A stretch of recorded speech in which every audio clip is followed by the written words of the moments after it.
রাজধানীর উত্তরায় ৬তলা একটি বাড়িতে অগ্নিকাণ্ডে নিহত ব্যক্তির সংখ্যা বেড়ে ৬-এ পৌঁছেছে। আজ শুক্রবার সকাল ৭টা ৫০ দিকে আগুন লাগে বলে জানিয়েছে ফায়ার সার্ভিস। সকালে ৩ জন নিহত হয়েছেন বলে জানায় ফায়ার সার্ভিস।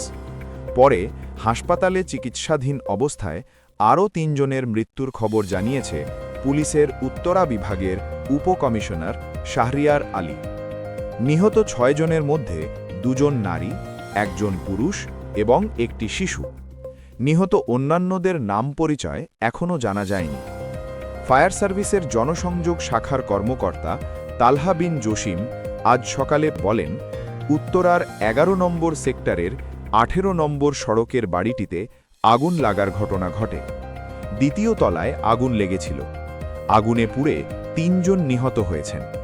ধোঁয়ায় অসুস্থ হয়ে পড়া ১৩ জনকে কুয়েত মৈত্রী হাসপাতালে পাঠানো হয়েছে। এই আগুনে এত হতাহত কেন?